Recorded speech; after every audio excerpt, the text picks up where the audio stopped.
If someone told you to fix your anterior pelvic tilt by stretching your hip flexors and strengthening your glutes, I've got bad news for you. That approach is a gross oversimplification of how the human body actually works. But I get it. It's easy to teach. You can repeat it without even understanding it. And yeah, maybe you got some half assed results, but if you're a high performer, an exec, a founder, or just someone who pushes their body like they push their career, you can't afford these half-assed fixes. Your body isn't some Lego set with a few tight muscles and a few weak muscles. It's a dynamic, intelligent system, and if you don't treat it that way, it's gonna break down. So in this video, guys, I'm going to show you what's really going on with anterior pelvic tilt, why most fixes fail, and how you can actually retrain your body to move like an athlete again without the fluff, the guesswork, or wasted time. Anterior pelvic tilt, you guys have seen it. The pelvis dumps forward, rib cage flares, neck juts out, and you get this whole slew of symptoms. Besides looking like an OnlyFans model, your low back gets tight, your hamstrings stay chronically tight no matter how much you stretch them. But the truth is, guys, APT isn't just about tight hip flexors and weak glutes. That's like saying a business problem is just about marketing when you're ignoring things like leadership and operations and cash flow. Really, this is a coordination issue. It's not about one short muscle and one weak one. It's about certain areas of the body no longer showing up to the party. There are these minute, intricate structures that most people don't even realize exist, and no one ever taught them how to use. Not in PE, not in physical therapy, not in any fitness program they did. They've just lost that fine, deep level awareness of how their body should actually move. And today, that's exactly what I'm here to help you restore. Okay, now here's how you got here and why you've stayed stuck. Number one is sitting too much. And you guys already know this. Your hip flexors get short, your pelvis dumps forward, but that's just the start. Number two is one that is highly overlooked, especially by high performing people. It's chronic stress and poor breathing. Because if you're in a high stress environment all day, you're running a business, you're managing a team, chasing goals, your body just gets locked up in this survival mode. And that means that your low back is going to hold tension, your ribs are going to flare, your abs just stop stabilizing, and then your pelvis tilts forward by default. Number three, another highly overlooked one, is faulty lifting mechanics. Even if you train hard, guys, if your glutes don't load properly, your back is going to take over, and that's going to shove your pelvis into the improper position. And that's just going to get hardwired into your system, whether you're doing RDLs or lunges or presses. You're constantly in that overextended state. And the hamstrings, they feel tight, yeah, but they're just stuck on stretch. Stretching them more actually just makes things worse. Now, before I get into the actual exercises to help you solve this, guys, this is where I get fired up because every guru on YouTube is handing out the same 5 exercises. Stretch this, strengthen that, posterior tilt, boom, fixed. But let me be clear, guys, there's no magic fix. There's no top 5 list that works if your body doesn't know how to hold pressure, if your nervous system doesn't know how to organize movement, if you don't know what to actually be feeling for. Even the best exercises won't do anything if your pelvis is out of position and your spine's just collapsing into compensation. You don't need another routine. You need to relearn how to position, feel, and sequence your movement. That is the difference between a band aid fix and total recalibration. Now we're going to hit a few foundational positions where you can actually learn to align and feel your body properly. And again, these aren't going to be random drills, but environments where your nervous system can actually start to rewire. So position number one is basically just the base for everything else. And it's just locking in good standing posture. So we're going to start at the feet. We're going to pull our ankle bones outside while we keep the inside of the foot pressured into the ground. And you're going to make sure that your knees are pointing straight. For some people, that's going to mean slightly rotating the femurs outwards. Some people might not have to.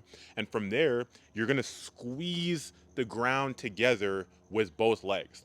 Now you're going to connect the rib cage and the pelvis in one single cylinder. You're gonna pull your rib cage up and away from your pelvis, feel both sides of your rib cage come in and lock together. And you're gonna let your core be the support for your shoulders. You don't want to overdo it, try and pull them back or anything like that. From there, neck and head tall, shoulders relaxed, and from the side, you'll see I've got a nice neutral spine. And that doesn't happen by accident. It comes from intention. Because even after years of doing this, I have to still stay mindful or else I slip into that slight APT2. And that's why I revisit this position every single day. All right, now the second position, you're gonna grab two dumbbells by your side. You're gonna hold the same posture, ribs stacked over the pelvis, full foot grounded, and the weights are just gonna give you feedback. They're gonna help you connect the upper and lower halves. And guys, it's really not about lifting heavy weight. It's really just about reinforcing the foundation that you just built with a little bit of extra load. Also note that obviously I was holding this mic, so I could only have one dumbbell in my hand. You wanna have both. Okay, position number 3, really simple, and you guys have probably done this before. It's just gonna be a split squat. So you're gonna have that front foot fully pressured. Your torso is gonna be upright, maybe slightly leaned forward. Same with the front shin. You wanna make sure that it's slightly angled forward. That back foot is tall, and you're gonna keep those same intentions from the other exercises. Rib cage over the pelvis. From there, you're gonna push down through this front foot to feel the glute, feel both sides of your pelvic floor supporting you, and you're gonna lightly squeeze the ground together with both legs, just like we did while standing. And again, guys, this isn't just a leg exercise, it's full body integration to help you iron out those APT type positions.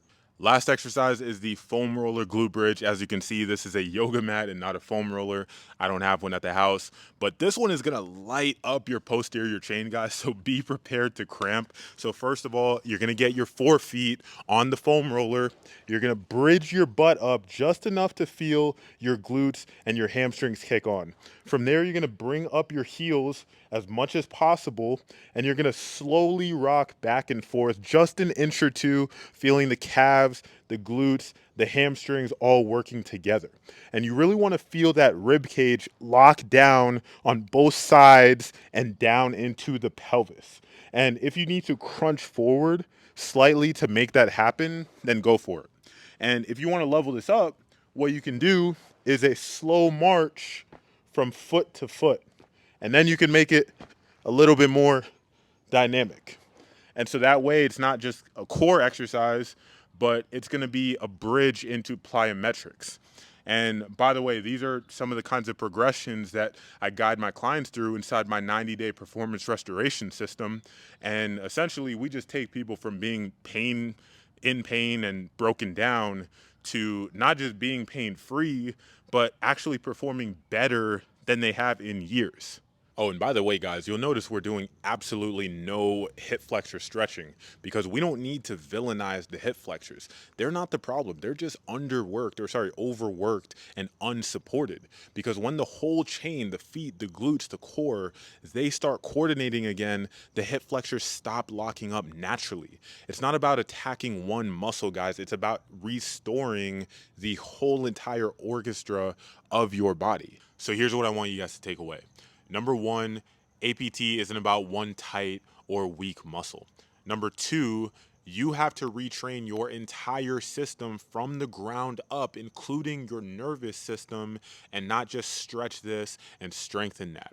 Number 3 is that every single rep is a chance to rewire your body. And you don't do that with mindless reps and these cookie cutter prehab type exercises.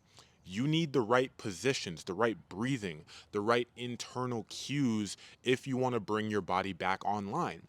And then from there, if you want to perform at a high level in the sports that you do at a high intensity, then you need to be able to bridge that gap from more of those low intensity type things all the way up to your sport in a cohesive way.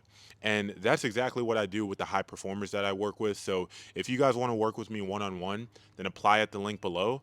But if you're not ready yet, then I'll have YouTube recommend the best video for you somewhere around here on the screen. But either way, guys, you know your next step. So let's get after it.